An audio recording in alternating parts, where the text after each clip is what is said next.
Hi there, and welcome to this episode of my YouTube channel. I'm going to share a review of Thomas Troward's book, The Edinburgh Lectures on Mental Science, chapter 14, X1V. I'm pretty sure that's 14. The body, okay. X1V. Yeah. All right, let's get right to it. So the main premise of this chapter is how thought impacts the body and how thought through the body manipulates physical circumstance. Okay. And there's two primary examples that he does in this chapter. But let's read a quote or two that I feel are very important for us to know. My book is tore because I've been reading this book for years and for multiple times. And remember that because that's going to be one of the main ideas in this video. Okay, and starting with the first quote. Quote: If, as the old Elizabethan poet says, the soul is form, and doth the body make,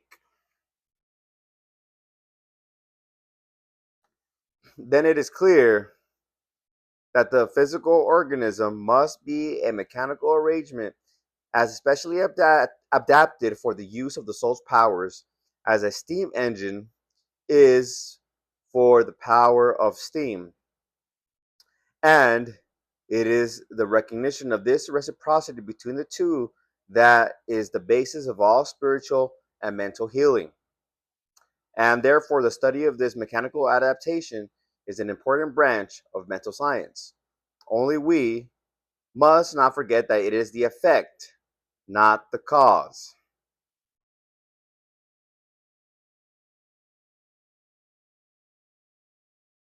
Okay. That the Here, so I'm explain the mechanical adaptation is the effect, is not the cause. Okay.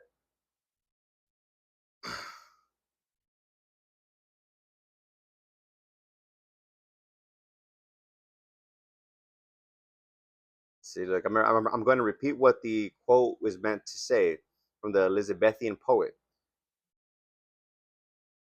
It is clear that the physical organism must be a mechanical arrangement, as especially adapted for the use of the soul's powers, as a steam engine is for the power of steam. So the mind determines how the body is going to be arranged and what the body is going to be able to do and not to do. Let's go on to the next quote.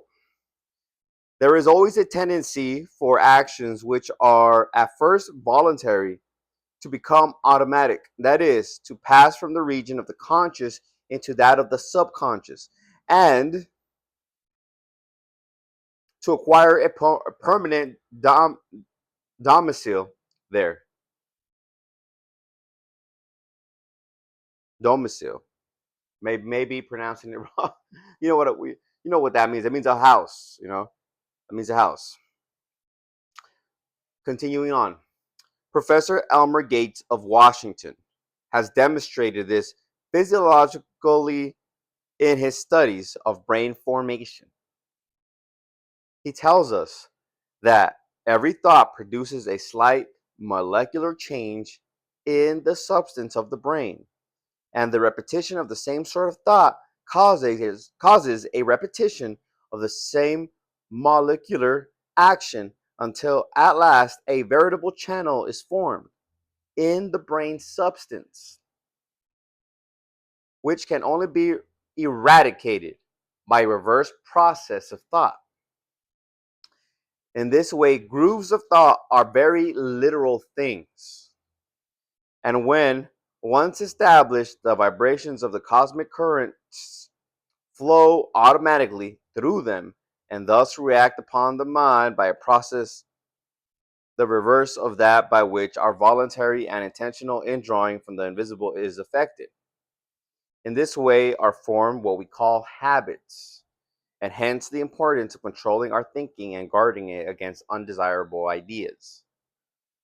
But on the other hand, this reactionary process may be used to confirm good and life giving modes of thought, so that by a knowledge of its laws, we may enlist even the physical body itself in the building up of that perfectly whole personality, the attainment of which is the aim and object of our studies. So, just because Thomas Trower is talking about the mind, the Edinburgh lectures on mental science, we can use the body as an important piece of our mental practices. How? Through our habitual thinking. Because if we're thinking negative thoughts and we don't protect our mind from what we're thinking, guess what's going to happen? We're going to summon those negative thoughts into physical manifestation, not only through the mental grooves that we're going to be creating, but the actions and the material circumstance.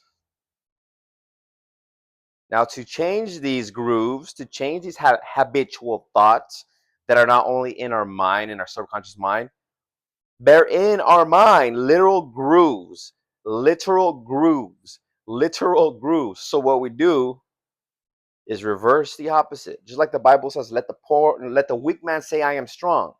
And so now let's use it for what we desire. Let the poor man say I am rich.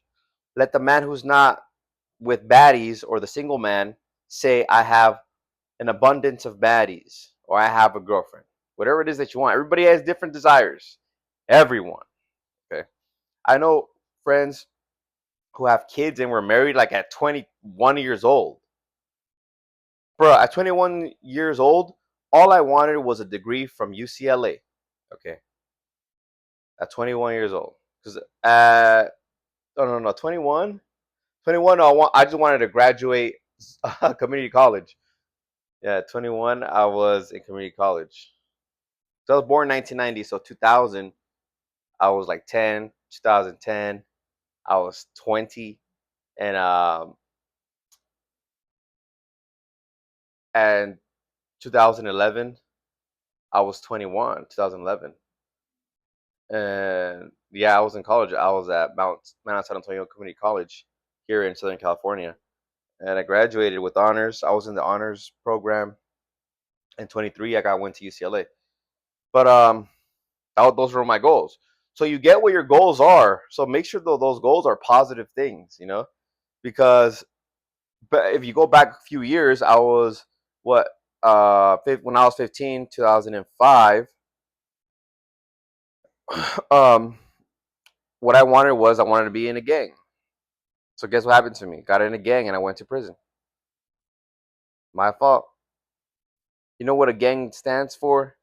Like, at least here in Southern California, we are a tagging crew. I was in a tagging crew, but it basically functioned as a gang. For those of you who don't know, it's just little discrepancies. Basically did the same thing: tags on walls, rob people, drugs, parties, just all the negative things that you could think about the human experience. That's what it is.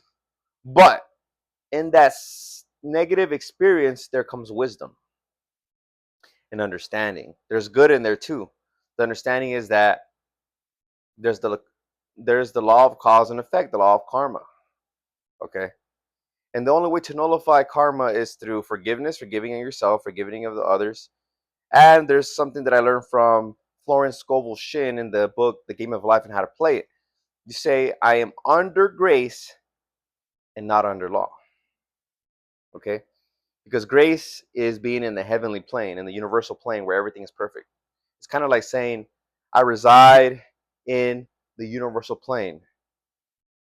Therefore, I am free of the law. Okay?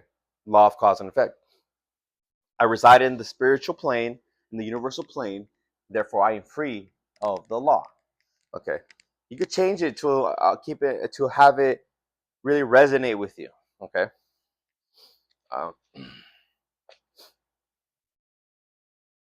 And then when it resonates, then you can make it into a um, habitual way of thinking. You could record it through the app. I think it's called Audio Looper, and it's like two arrows like this, and you could just record yourself, upload that file to the Audio Looper, listen to it every day, and you're making those grooves. Um, so there's an experiment that Thomas Short talks about there's two glasses, right? There's two like hourglass shaped glasses, and there's little needles in them, and they're on top of a wooden table, and there's some other things below it. Um, Not sure why, but the thing is that in the glasses there's little needles hanging from there, and then they have degrees around it. Around the inside of the glasses, they have degrees, all right, 1 inch, 2 inch, whatever. I'm not sure if they're inches, but they have certain amounts of degrees. And or the scientists could have just put 1, 2, 3, 4, 5, whatever, right, just to show the expansion of energy. And so from the left hand comes in energy, from the right hand exerts energy. So Thomas Troward went in there skeptically. He learned about this, so he said, "Hey, I'm gonna go do it. I'm gonna try it out." So he went to that apparatus, that machine, and then he said, "All right, I'm gonna in draw energy from here and push out energy from this hand." So at first it was like 2 degrees. It went in two, so you can measure. It went 2 units, and then it expounded. It expressed. It pushed out, so you understand what I'm saying, 10 units. So you can read 10 units. So one's going in, is going out. And he's like, okay, what if I change my mental attitude? What if I say, I'm coming in with the utmost energy to move this? So you're coming in with an intention to move this with the utmost energy, right? So you could do this with your life. Every day in the morning, right, I look forward to the joy I will experience today. And I find joy in so many things. And so, look, this is what you do. So this is what he did with this apparatus. That's what you do with your life. All right, getting back to it. He came up with this intention, and he said it went in 10 units. He took in 10 units of energy. The needle recorded 10 units in, and then he pushed out 30 units. All from the mind. So the mind does impact your circumstances. It impacts your circumstances. And he shared these studies because some people might be more inclined to physical sciences and not really understanding the concepts that Thomas Troward talks about, especially in the beginning, from nebula to life force, and how life force is only measured by intelligence. All things are intelligent that have life. There's just degrees of intelligence, but we can't grab this intelligence. So therefore, intelligence must have is the basis of life, and intelligence is what created everything. Okay, so there's a universal intelligence that moves all life, operates all life. Okay, and it operates through laws, right? And it's a receptive mind. It's like a subconscious mind because it doesn't have its individual way of thinking. It's a universal. It's in everyone and everything, and we're all connected to it. And only rational, intelligent thought can access it to think and to create. Like we create, like this microphone, this iPhone. We just have the thought of it, see ourselves with it, and then we start attracting the knowledge. That's how things are created. It's not through a natural evolutionary process. Okay. If you think you're gonna get everything you want, you desire in life through a natural evolutionary process, I'm just gonna evolve into being a millionaire. I'm gonna evolve into having a six pack. I'm gonna evolve into getting married to a beautiful woman. You're not gonna make it. It's not gonna happen because you're in the physical. Okay. You're in the physical, and you're only gonna get whatever is there. If there's a pretty girl there, then you'll get it. If she's not there, you're not gonna get it. Okay. But the argument there that I'm saying, or the point of view I'm saying, is that it's not through an evolutionary process, right? It's not through an evolutionary process. It's through a mental process. you become that person mentally. You visualize who you want to be mentally. Okay. You visualize it. And through the law of attraction and the law of growth, that idea begins to attract resources. It begins to grow and manifest physically. Okay. Because you already manifested it in the thought. It's there. Boom. You have it. You have everything you desire right now. If you close your eyes, you visualize it. Now you hold on to it repeatedly, create those mental grooves. You start vibrating at that frequency, because now whenever life force passes through you, life force is passing through you. Spirit is passing through you. You have these mental grooves. Okay, these mental grooves are already made there. If you've been thinking about it for a long time, and then you vibrate at that frequency, and you can move and do those things on automatic pilot, because from the conscious mind, and Thomas Schwartz talks about this. Thomas Schwartz's information, it goes to the vagus nerve, which goes to the solar plexus, which is the subconscious. Okay, the sympathetic nervous system that works on automatic pilot. Okay, and you're on automatic pilot. When you don't have these groups, you're just thinking about it, and you're like stuck. Okay, it's okay. You're like stuck, because now you're just focused on the thought, and eventually through the law of attraction and through those grooves that you're creating, you can start moving and acting that way. Okay, and everything has its own time. Some things manifest like this. I could close my eyes and think about. One time I did this. I thought about tacos, and then my dad knocked at the house. Boom, boom, boom. I'm like, what the hell? Who's knocking? My dad, hey, I bought you some tacos. I'm like, what the f? Like what? But I know how this stuff works. So close your eyes, see yourself already eating the tacos. Or maybe you're cleaning your mouth like, oh, those tacos were bomb. Either way, you already have them. You're not like looking at through a window like, oh, I want those tacos at that restaurant, because then you're going to manifest looking at the window, not having those tacos. But if you're like eating the tacos, you're going to manifest eating the tacos. And with my dad, that experience, I was just like, I know what would be so good eating some tacos right now. And I kind of felt the feeling of eating tacos, because if you eat tacos, you feel good, right? I wasn't like, oh man, I'm fucking angry. I don't have fucking tacos. Then you're gonna manifest not fucking having tacos. And I was like, oh, wouldn't it be nice to have some tacos right now? Ah, yeah. And I kind of just felt the feeling of already having it. You need to feel like you already have it. You need to see yourself with it. Create the spiritual prototype of the desire that you want. And Thomas Schwartz says in um, the chapter Causes and Conditions, I believe it's chapter 10, he says, see yourself with the thing desired. Okay? See yourself with the thing desired. Okay? Let me see if I can find the um, what he says. Um, as already accomplished on the spiritual plane, as the indispensable condition of fulfillment in the visible and the concrete.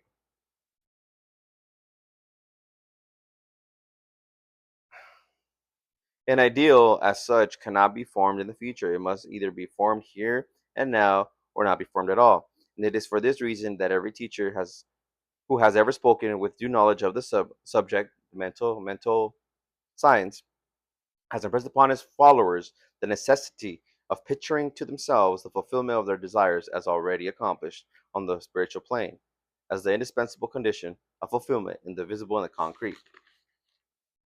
There's a story about Jesus Christ when they tell him, hey, there's like 4 months until the harvest. And he says, I see the fields full of rice and grain, or something to that effect, right? Because you must see yourself with it already. Like, I have it already. You want a car? See yourself already with it, and feel like you already have it, and then walk in that assumption. And don't talk against it. Don't say, I don't have it. Oh, I wish I had it. And because then you start getting in that negative vibration, and now you're killing this spiritual prototype.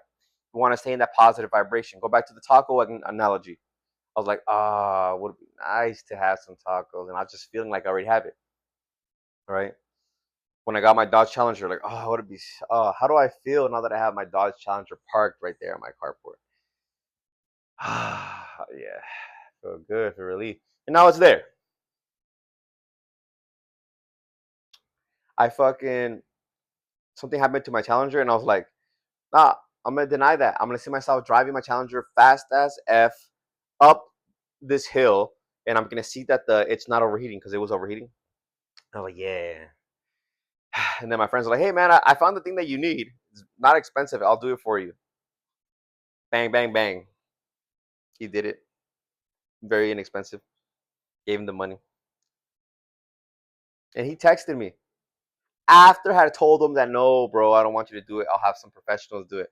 But then as soon as I like let go of that image and just went on with my day, that was the first thing that summoned, and I just knew I had to do it with him. You gotta follow those leads. Okay. So continue in making those images or those affirmations or that self talk over and over and over again to make those grooves in your mind so that you vibrate at that level. Okay. Vibrate at the level physically, not just in the conscience, right? Not just in a thought and feeling. It's literally the way your body has been molded. Those mental grooves have created those neural pathways that pass through electrical currents or spirit. You could say spirit through you, and allows you to be that person, okay, who you want to be on automatic pilot. There is no force. It's just automatic pilot. Okay. The sympathetic nervous system is what controls your heart and your blood and your breathing. You do it automatically. So that when you have put your idea, your image in your subconscious mind, it happens automatically. So stay in joy and stay calm, and it'll manifest. I hope you like this one. If you want me to help you out, click the Calendly link, and we can go through my program. It's a very simple 3-step program. I help you decide what you want. Okay, see yourself with it, and allow it to come. Okay, there's a lot of things that can help you flip the switch from being in a negative state to the going back up to a positive frequency and a calm frequency where everything just manifests easily and effortlessly. Thank you for being here. Peace.